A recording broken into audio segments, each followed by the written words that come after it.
Do you ever feel a quiet whisper, a gentle urging, suggesting there is more to understand about your life's journey now? What if the wisdom you have gathered over decades has finally prepared you to see truths that were always there, just hidden from youthful eyes? Are you ready to uncover the 7 profound life lessons that only become truly clear after reaching 60? My dear friends, greetings to you all. I see you there, perhaps in the quiet comfort of your home, with a cup of tea or simply enjoying a moment of stillness. I am a humble monk, and I have spent many years observing the currents of life, the tides of joy and sorrow, the gentle unfolding of human experience. It is a profound privilege to share some reflections with you today, reflections that have often come to me through the stories of others, and through the quiet wisdom that seems to bloom most beautifully in the later chapters of our lives. Many of you, I imagine, have navigated bustling careers, raised families, faced triumphs, and weathered storms. You have sown seeds, tended gardens, and watched many sunsets. And now, perhaps, there is a new quietness, a different rhythm. A time when the external demands may have lessened, and the internal landscape becomes more visible. It is in this precious space that some of life's deepest truths begin to emerge, like stars appearing in the twilight sky. They were always there, of course, but the day's bright rush often kept them hidden. Today, I wish to share with you 7 such truths, 7 powerful lessons that many only truly come to understand and appreciate once they have passed the threshold of 60 years. These are not academic theories, but rather gentle insights, born from the tapestry of life itself, lessons that can bring a profound sense of peace, clarity, and purpose to this beautiful stage of your journey. So, let us embark on this quiet exploration together. Imagine we are sitting in a peaceful garden, sharing stories under the shade of an ancient tree. The first lesson, my friends, is one that often brings a sigh of relief when it finally settles in our hearts: the gentle art of letting go, embracing the dance of impermanence. Have you ever spent years, perhaps decades, striving to control every outcome in your life? Trying to steer the ship exactly where you wanted it to go, pushing against the currents, worrying about every ripple? Many of us, in our younger years, are gripped by the illusion of control. We believe that if we just work hard enough, plan meticulously enough, worry intensely enough, we can dictate life's trajectory. But then, as the years accumulate, a softer, more profound understanding begins to surface. I remember a story told to me by an old fisherman from a coastal village. He spoke of his youth, when he would battle the sea, convinced he could force the nets to be full, even against the strongest gales. He would grow angry, frustrated, exhausted. But with age, he said, he learned to read the sea, to understand its rhythms, its moods. He learned when to cast his nets and when to simply observe. He learned to trust the ocean and to trust his own ability to adapt. He realized that true mastery was not about forcing his will upon the sea, but about moving with it, understanding that some things were simply beyond his command. Is this not true for our own lives? How much energy have we expended trying to control our children's paths, our careers' twists, the opinions of others, even our own aging bodies? And how much peace arrived when we finally realized that much of life simply unfolds, like a river finding its path to the ocean, sometimes curving, sometimes rushing, sometimes flowing gently? This lesson is about understanding impermanence, anicca, as we call it in Buddhism. It is the fundamental truth that everything changes. Our youth changes, our health changes, our circumstances change, our loved ones change. Even our thoughts and feelings are in constant flux. When we resist this truth, we suffer. When we embrace it, when we learn the gentle art of letting go, a vast space for peace opens within us. Think about it for a moment. What burdens are you still carrying that are born from trying to control the uncontrollable? Perhaps a lingering regret about a past decision, a desire to change a loved one who refuses to change, or a fear of what the future might hold? What if, just for a moment, you allowed yourself to release the oars and simply allowed your boat to be carried by the gentle current, trusting in the inherent wisdom of life's flow? It is not about apathy, my friends, but about wisdom. It is about understanding what is within our sphere of influence, our attitude, our actions, our present moment choices, and what is not, and finding profound freedom in that distinction. This brings us to our second profound lesson, one deeply intertwined with the first: time's new melody, discovering the present moment's treasure. As we age, time seems to play a different tune, does it not? In youth, time stretched endlessly before us, a vast landscape of future possibilities. We lived in the land of someday. Someday I will travel. Someday I will relax. Someday I will truly enjoy life. But now, perhaps, you find time feels both more precious and paradoxically faster. Have you noticed how the years seem to fly by with increasing speed? One moment you are raising children, the next they are raising their own. One moment you are working, the next you are retired.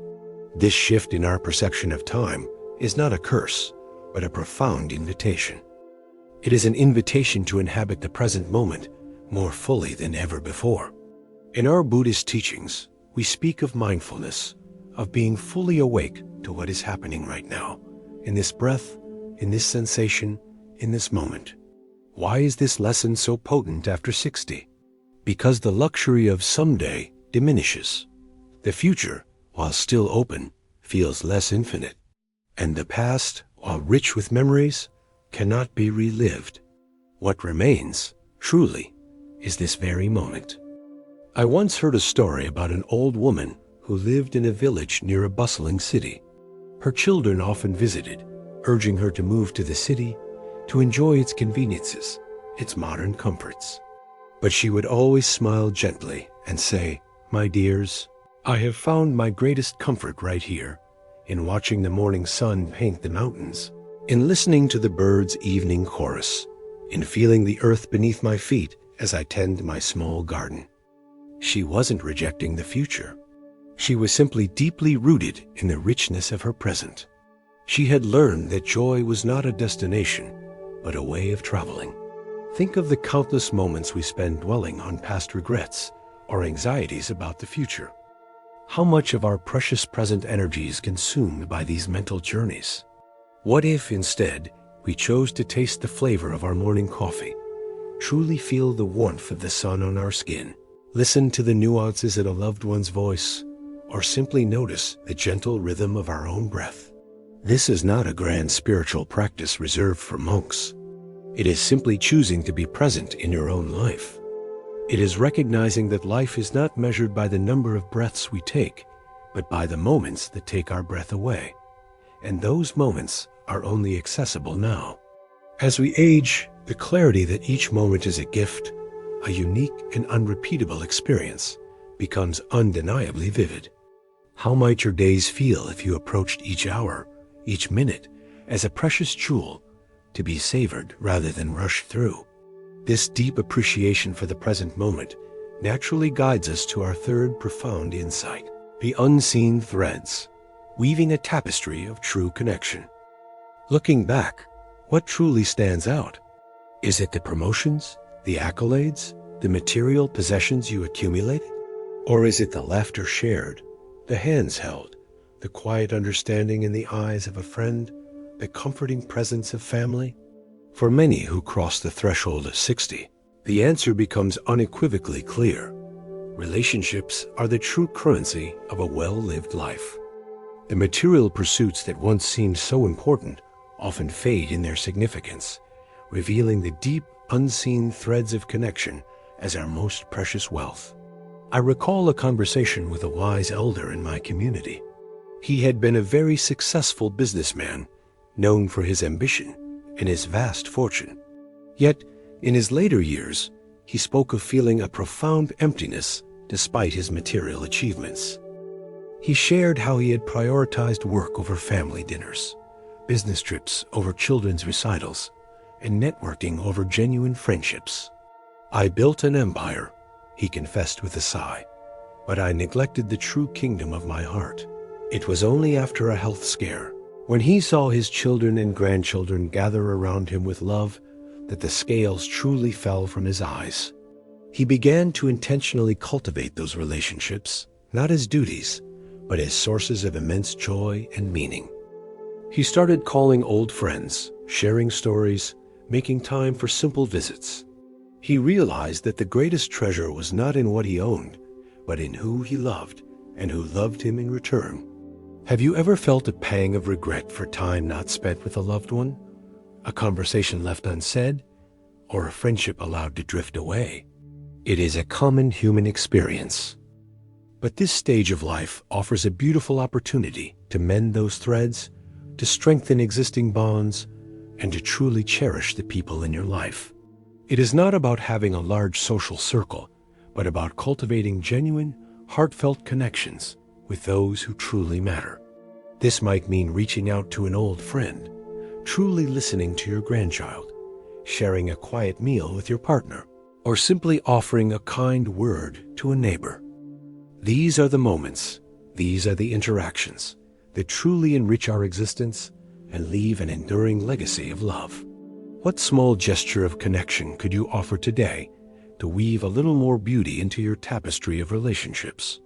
The warmth of human connection is a fundamental need, and its clarity shines brightest when other distractions fade. As we cherish these connections and learn to live in the present, we naturally encounter the fourth profound realization, the wisdom of the seasons, accepting life's natural flow. Life, like nature, moves through seasons. There is the vibrant spring of youth, the fruitful summer of adulthood, the rich autumn of maturity, and the quiet winter of old age. Each season has its unique beauty, its unique challenges, and its unique gifts. Yet, how often do we resist these transitions? We cling to spring in summer, lament the passing of summer in autumn, and fear the coming of winter. But after 60, many find a deeper acceptance, a profound understanding that resisting the natural flow of life only creates unnecessary suffering. I once spent time in a monastery nestled among ancient mountains. The abbess there, a woman of great serenity, taught me about the trees that surrounded us. She pointed out how they shed their leaves in autumn, not in sorrow, but in preparation for renewal. They do not cling to their green vibrancy. They embrace the cycle of letting go and resting. In winter, they stand bare, seemingly lifeless, yet within them, life patiently waits for spring. We humans, she said, often fight our own autumns and winters. We compare our aged branches to the youthful ones, lamenting what is gone, rather than celebrating the profound strength and wisdom that comes with bearing the marks of many seasons. Have you ever found yourself resisting the physical changes that come with age? Perhaps a slower pace, less energy, a body that doesn't quite move as it once did? Or perhaps you felt a resistance to new stages of life, like retirement or children leaving the nest. What if, instead, you could embrace this new season with curiosity and grace? What if you could see the beauty in the wisdom lines on your face, the strength in your continued presence, the quiet power in your experiences? This lesson is about releasing the attachment to how things used to be and finding peace in how things are. It is about understanding that true vitality isn't about perpetual youth, but about fully inhabiting the season you are in and discovering the unique gifts it offers. The stillness of winter can be a time for deep introspection and inner growth, just as much as summer is a time for outward activity. When we learn to flow with life's seasons, we tap into a deeper wellspring of peace and contentment. This profound acceptance of life's natural flow naturally leads us to our fifth powerful discovery, beyond the horizon, unearthing your deeper purpose. For much of our lives, our sense of purpose is often tied to external achievements, building a career, raising a family, accumulating wealth, achieving specific goals. These are noble pursuits, and they bring their own fulfillment. But what happens when the career ends? The children are grown, and the material desires have been met or surpassed. For many, there can be a quiet period of questioning, even a sense of loss. What now? This, my friends, is not an ending, but an invitation. An invitation to unearth a deeper, more enduring sense of purpose, one that transcends the external and resonates with the very core of your being. I knew a retired schoolteacher who, after decades of shaping young minds, found herself feeling somewhat adrift. Her days, once filled with lesson plans and lively classrooms, suddenly felt empty. She tried various hobbies, but nothing quite filled the void. One day, while visiting a local library, she noticed an elderly woman struggling to read the small print of a book. Without thinking, she offered to read to her. That small act of kindness sparked something within her. She realized her purpose wasn't tied to a paycheck or a formal classroom. It was tied to her innate desire to share knowledge, to connect, to serve. She began volunteering at the library, reading to others, and even started a small book club for those with impaired vision. Her eyes lit up when she spoke of it. "I thought my teaching days were over," she told me, "but I discovered my purpose had simply broadened. It was no longer about teaching children, but about sharing light with anyone who needed it." Have you ever felt that perhaps your greatest contributions are yet to come, but in a different form? What wisdom have you gathered? What experiences have shaped you that could now be a source of strength or guidance for others? Your deeper purpose might not be grand or dramatic. It might be found in the quiet mentorship of a younger person, the creation of beauty through art or gardening, the simple act of listening with an open heart to a friend, or offering comfort to those in need. It is about aligning with your authentic self, the values that truly matter to you, and finding ways to express them in this unique chapter of your life. This purpose is not about striving, but about flowing, allowing the natural inclination of your heart to guide you. It is a purpose of being more than doing, of contributing not out of obligation, but out of a rich overflow of your own spirit. What is that quiet longing in your heart? That gentle call to contribute in a way that truly resonates with the accumulated wisdom of your years.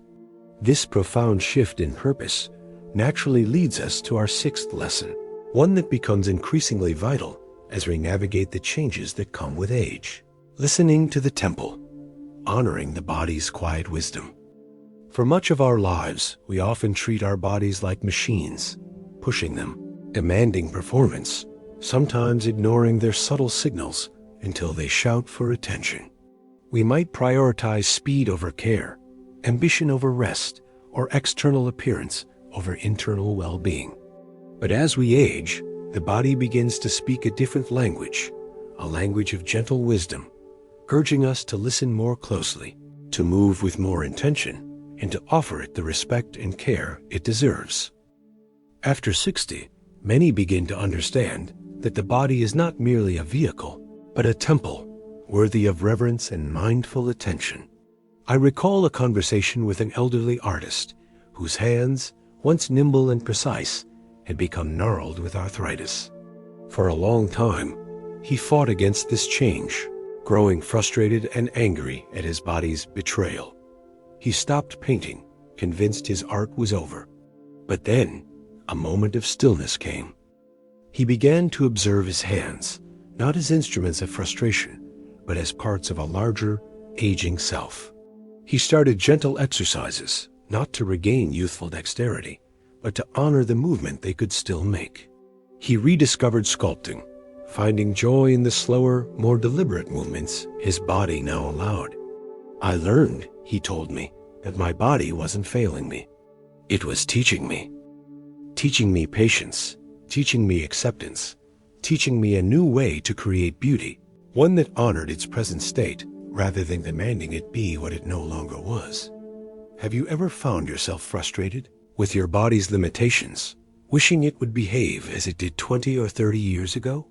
It is a natural human tendency. But what if, instead, you approached your body with the same compassion and understanding you would offer a dear friend? What if you listen to its subtle whispers? The need for rest, the craving for nourishing food, the gentle urge for movement. This lesson is not about denying the realities of aging, but about embracing them with grace.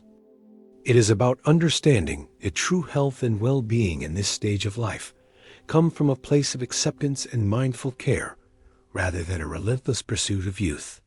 It is about finding joy in simple walks, in gentle stretches, in wholesome meals, in sufficient rest. It is about recognizing that your body has carried you through a lifetime of experiences, and now, more than ever, it deserves your gentle, loving attention. How might your days feel if you treated your body with profound gratitude, as a precious temple housing your spirit? And finally, my dear friends, we arrive at the seventh and perhaps most profoundly liberating lesson, one that truly blossoms when the dust of past striving begins to settle, the liberating breeze, unburdening the heart through forgiveness. As we accumulate years, we also accumulate experiences, joys, sorrows, triumphs, and inevitably hurts. We carry with us memories of perceived wrongs, both inflicted by others and often by ourselves. These unaddressed grievances, these lingering regrets, can weigh heavily on the heart, creating a subtle but persistent suffering. After 60, many come to understand that forgiveness, both of others and of oneself, is not a luxury, but a profound necessity for inner peace. It is not about condoning past actions, but about releasing their hold on your present happiness. It is like opening a window and allowing a liberating breeze to sweep through the dusty corridors of your heart. I remember a woman I met who carried a deep bitterness towards her estranged sibling for decades. The grievance was old, rooted in a childhood misunderstanding that had festered over a lifetime. She spent years recounting the story, her voice tight with anger, her face etched with pain. It was clear that the anger was hurting her more than it was hurting her sibling, who was entirely unaware of its depth. One day, after a period of quiet reflection, she decided she was tired of carrying the burden. She didn't seek reconciliation with her sibling, for that was not her goal. Instead, she chose to release the anger within her own heart. She wrote a letter, not to send, but to articulate her feelings, and then she burned it, symbolically letting go of the resentment. She then wrote a letter to herself, forgiving herself for holding on to the anger for so long. The change in her was remarkable. Her face softened, her voice gained a gentle quality, and a profound lightness filled her presence. I realized, she shared, that holding on to anger was like holding a hot coal, expecting the other person to get burned. I was the one suffering. Have you ever carried a grudge, big or small, that continues to steal your peace? Or perhaps a deep regret about a past mistake, a what if that gnaws at your heart? What if, at this stage of your life, you gave yourself the immense gift of forgiveness? This is not always easy, my friends. It requires courage and compassion, but the freedom it offers is immeasurable. Forgiving others does not mean forgetting, nor does it mean accepting hurtful behavior. It means choosing to no longer let their past actions control your present emotional state. And forgiving yourself means accepting your own imperfections, your past mistakes, and embracing yourself with kindness, understanding that you did the best you could with the understanding and resources you had at the time. What ancient burdens might you be ready to lay down, allowing your heart to feel truly light and free? The profound peace that comes from this liberation is a gift we can give ourselves, a final act of wisdom and self-compassion. My dear friends, we have journeyed together through these 7 powerful lessons, these precious gems that often only reveal their full brilliance after we have crossed the threshold of 60. Let us briefly remember them. First, the gentle art of letting go, embracing impermanence, and finding peace in the flow of life. Second, time's new melody, discovering the profound treasure of the present moment. Third, the unseen threads, recognizing that true wealth lies in our genuine connections with others. Fourth, the wisdom of the seasons, accepting life's natural changes with grace and curiosity. Fifth, beyond the horizon, unearthing a deeper, more enduring purpose that nourishes the soul. Sixth, listening to the temple, honoring our bodies with mindful care and gratitude. And seventh, the liberating breeze, finding profound peace through the healing power of forgiveness, both for others and for ourselves. These lessons are not destinations to be reached, but rather invitations to a deeper way of living, a more compassionate way of being. They are whispered wisdoms from the journey of life itself, offering solace, clarity, and a profound sense of peace. This stage of life, dear ones, is not an ending, but a magnificent chapter ripe with opportunities for growth, for deeper understanding, for sharing your accumulated wisdom, and for cultivating an inner tranquility that can truly illuminate your remaining years. As you go about your days, I invite you to gently reflect on these lessons. Perhaps choose one that resonates most deeply with you today. How might you practice the art of letting go in a small way? How might you savor a single present moment more fully? What connection could you nurture? What change could you embrace? What quiet purpose could you explore? What kindness could you offer your body? What old burden could you lighten with forgiveness? Remember, my friends, the journey of wisdom is continuous. May you walk this path with courage, with compassion, and with an ever-deepening sense of peace. May your heart be light, your mind be clear, and your spirit be filled with joy. Thank you for sharing this quiet time with me. May you be well, may you be happy, and may you find true liberation in the wisdom that blossoms in the autumn of life. Goodbye for now.